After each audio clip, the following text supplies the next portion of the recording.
கர்த்தருக்கே மகிமை உண்டாவதாக. ஏனோக்கு தேவனோடு சஞ்சரித்துக் கொண்டிருக்கையில் காணப்படாமற் போனான். தேவன் அவனை எடுத்துக்கொண்டார். ஒரு சாதாரண மனிதனை கடவுள் அப்படியே மறுரூபமாக்கி எடுத்துக்கொண்டாராம். கடவுளுடைய மகிமையே மகிமை. இந்த மகிமையை குறிச்சு ஒரு பாடல் இருக்குது. அந்த பாட்டை பாடி ஆண்டவரை துதிக்கலாம்.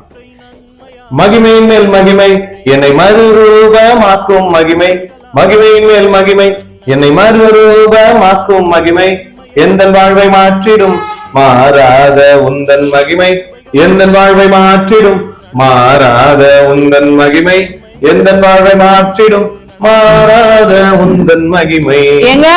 வாமா உட்கார்மா. என்னங்க மறுரூபமாகுதலை பத்தி பாடிட்டு இருக்கீங்க? என்ன விசேஷம் இன்னைக்கு? அதாவது நான் வேதத்துல வாசிச்சிருந்தோமா, ஏனோக்கு என்கின்ற ஒரு பக்தன். அவர் சாதாரண மனிதன் தான். ஆனா கடவுள் அவரை உயிரோடு அப்படியே எடுத்துக்கொண்டார் என்று, மறுரூபமாக்கி உயிரோடு எடுத்துக்கொண்டார் என்று வேத வசனத்துல சொல்லுதுமா. அவருடைய மகிமையே மகிமை, கடவுளுடைய மகிமை. அதை குறித்து நான் அவரை பாடி துதித்து கொண்டிருந்தோமா. சரிங்க. ஏங்க, ஆண்டவர் மனிதனை உயிரோடு எடுத்துக்கொண்டாருன்னு நீங்க சொல்றீங்க.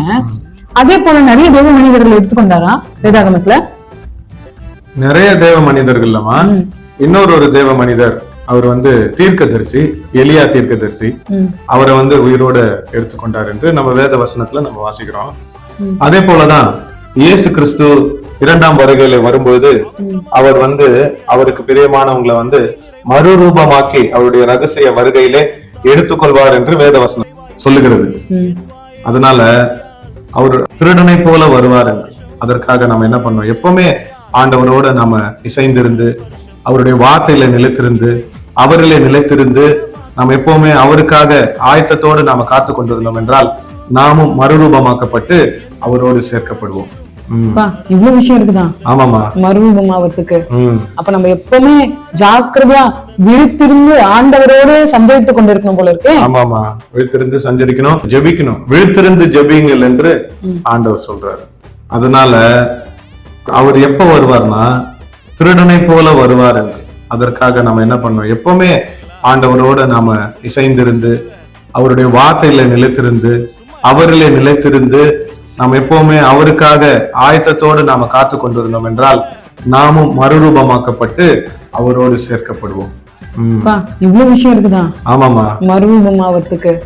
அப்ப நம்ம எப்பவுமே ஜாக்கிரதையா விழித்திருந்து ஆண்டவரோடு சஞ்சரித்துக் கொண்டிருக்கணும் போல இருக்கு. ஆமாமா, விழித்திருந்து சஞ்சரிக்கணும், விழித்திருந்து ஜெபிக்கணும். விழித்திருந்து ஜெபிங்கள் என்று ஆண்டவர் சொல்றாரு. சரிங்க.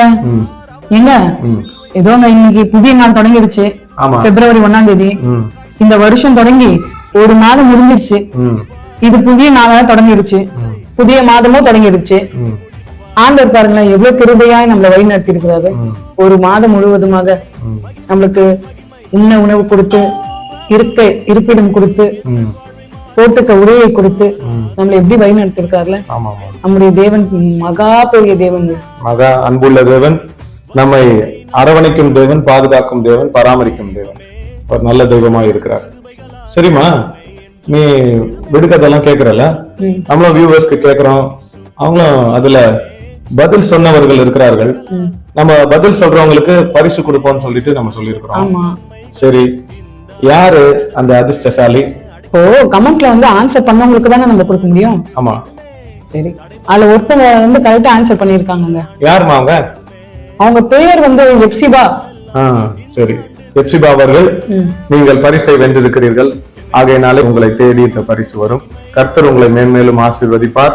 உங்களுடைய குடும்பத்தையும் மேன்மேலும் ஆசீர்வதிப்பார். எல்லாவற்றிலும் நீங்கள் வெற்றி அடையும்படி கர்த்தர் உங்களுக்கு துணை நின்று உங்களை மேன்மேலும் ஆசீர்வதிப்பார்.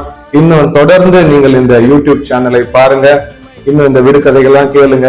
கேட்டு நீங்க புத்திசாலி, அந்த புத்திசாலித்தனமா நீங்கள் அந்த விடையை அழியுங்கள், பரிசை தட்டி செல்லுங்கள், கர்த்தருடைய ஆசீர்வாதங்களை பெற்றுக் கொள்ளுங்கள். கர்த்தர் உங்களை ஆசீர்வதிப்பாராக. ஆமென். கங்க்ராச்சுலேஷன்ஸ். கங்க்ராச்சுலேஷன்ஸ்மா. கர்த்தர் உங்களை ஆசீர்வதிப்பார். வாழ்த்துக்கள். நம்ம ஜெபம் பண்ணலாமா? விடுகதை கேட்கலங்க. விடுகதை கேட்கணுமா? கேளு. ஓகே, விடுகதை. இந்த மாதத்துல இருந்து வியூவர்ஸ் நீங்க தொடர்ந்து கேட்கிற விடுகதைக்கு நீங்க பதில் சொல்லுங்க. மாதத்தின் கடைசியிலே யாரெல்லாம் விடுகதை சொல்லியிருக்கீங்களோ கரெக்டா பரிசு கொடுத்து நாங்க உங்களை வாழ்த்துவோம். வியூவர்ஸ், உங்களுக்கான விடுகதை, இன்றைக்கான விடுகதை. வருடத்தின் நாட்கள் போல வருடங்கள் முழுவதும் நடந்து வரலாறு முடிவின்றி வானில் பறந்து போனான், அவன் யார்? உங்களுக்கு ஆன்சர் தெரிஞ்சுச்சுன்னா கமெண்ட் பாக்ஸ்ல கமெண்ட் பண்ணுங்க. சப்போஸ் ரொம்ப கஷ்டமா ஃபீல் பண்றீங்க இந்த கொஸ்டின் அப்படின்னா உங்களுக்கான க்ளூவை நான் தரேன். இந்த விடுகதை வந்து ஆதியாகமம் புத்தகத்துல இருந்து எடுக்கப்பட்டது. சரிம்மா, அவங்க சொல்லிடுவாங்க ஆன்சரை. நம்ம பிரேயர் பண்ணலாம். சரிங்க, ஜெபிப்போம். அன்பின் பரம தந்தையே, இந்த புதிய நாளுக்காக, புதிய மாதத்திற்காக உமக்கு நன்றி செலுத்துகிறோம் சுவாமி. வருஷத்தை நன்மையினால் முடிசூட்டுகின்ற தெய்வமாய் இருக்கிறீர் ஆண்டவரே. தேவ பிரசன்னத்தினாலும் தேவ கிருபையினாலும் தேவ இரக்கங்களினாலும் எங்களுடைய உள்ளங்களை, எங்களுடைய இல்லங்களை நீர் நிரப்புகிறீர். உமக்கு நன்றி செலுத்துகிறோம் ஆண்டவரே. கடந்த மாதம் முழுவதும் எங்களை கண்ணின் மணி போல பாதுகாத்தீரே. உமக்கு நன்றி செலுத்துகிறோம். இந்த மாதத்தை துவங்கும்படியாக நீர் எங்களுக்கு கிருபை செய்திருக்கிறீர். உமக்கு நன்றி செலுத்துகிறோம். இந்த நாளிலும் கூட கர்த்தாவே, யாரெல்லாம் இந்த யூடியூபை பார்த்து கொண்டிருக்கிறார்களோ கர்த்தாவே, இந்த மாதம் முழுவதும் அவர்களை நீர் கண்ணின் மணி போல பாதுகாக்க வேண்டுமாய், அவர்களுடைய தேவைகளை பூர்த்தி செய்ய வேண்டுமாய், அவர்களுடைய எல்லா காரியங்களையும் வெற்றி அடைய செய்ய வேண்டுமாய் உம்மிடத்திலே கெஞ்சி கொண்டாடுகிறோம் சுவாமி. நன்மையினாலும் கிருபையினாலும் நீர் முடிசூட்டி அவர்களை ஆசீர்வதித்தருள வேண்டும் என்று உம்மோடும் பரிசுத்த ஆவியானவரோடும் ஏக கடவுளா என்றும் பழித்து ஆண்டு கொண்டிருக்கின்ற எங்கள் ஒன்றான இரட்சகர் ஆசீர்வதிக்கும் அருளாது இயேசு கிறிஸ்துவின் திருநாமத்தில் ஜெபிக்கிறேன். ஜெபம் கேளும் ஜீவனுள்ள நல்ல பிதாவே. ஆமென். Have a blessed month and blessed day. God bless you.